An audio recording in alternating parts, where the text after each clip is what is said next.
On cold nights, Navra remembers the warmth of her home planet. As a child, she never quite appreciated the arid climate of Iridonia. She grew annoyed at the way it caused sweat to drip down her brow while she hid from her brother, Torren, in any of their countless hide-and-seek matches, or at the way it stole her breath and tired her limbs too easily in her sparring matches. She always jumped at the chance to seek refuge indoors whenever her mother or father needed help fixing a faulty transmitter or datapad. And yet, when Navra is sleeping in a cramped bunk on a freighter traveling through the frigidness of space, it's that same warmth that brings her peace. She tries not to remember the unbearable heat that threatens to burn all her fond memories of her youth.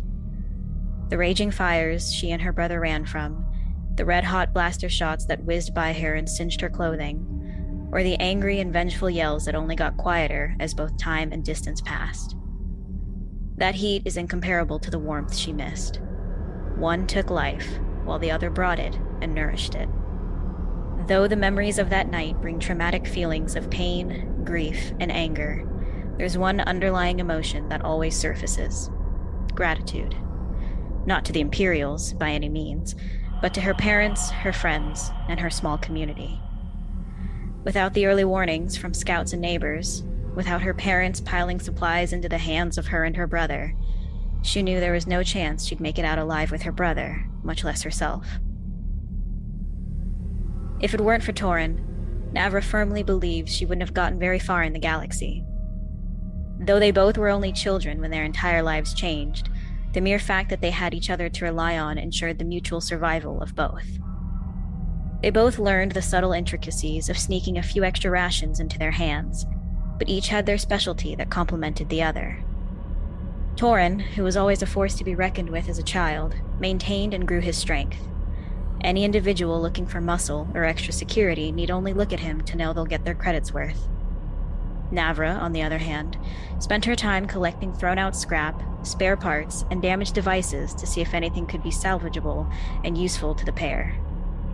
Her time fixing and tinkering with such items eventually led her to be quite useful in that regard, especially considering that wherever they went in the galaxy, there was always a plethora of people who needed a swoop bike modified or holopad fixed.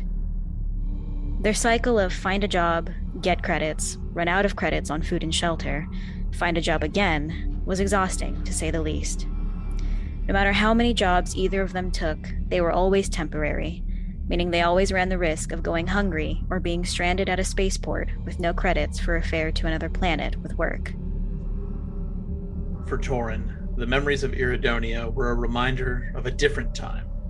A different person, really. That Torren played hide-and-seek in the sweltering heat until his clothes clung damp to his skin. That Torren had been strong, not as a necessity, but as a consequence of genetics and years of roughhousing. That Torren had a mother and father. The warmth of Iridonia had happened to that Torren. The new Torren, the one that had grown up running for his life, knew only cold. This Torren hid, not for a game, but because to be found meant capture, enslavement, or death. He was strong out of necessity, because the strong survive, and survival is the only option left. That other Torren had a large clan, a group made up of family, friends, and neighbors that he trusted implicitly. It's easy to trust when times are good, but when the Empire came, that other Torren learned a lot of hard lessons about trust. The new Torren trusts only one person in the entire galaxy.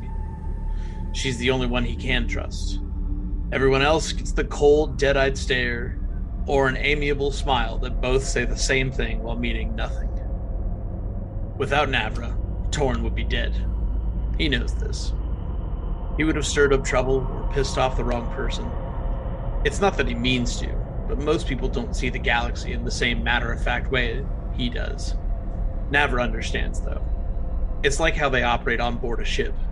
She tells him where to push tools, and he listens. She tells him what's broken, how to fix it, and he fixes it. She tells him that breaking the neck of the Rhodian who double-crossed them would be the wrong thing to do, and so he lets the Rhodian go, neck intact.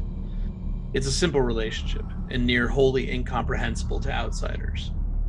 He can tell that the constant cycle of finding a job, spending their money, and finding another job was wearing more heavily on Navra than it was on him. For him, it's just how things are right now. Maybe that will change soon.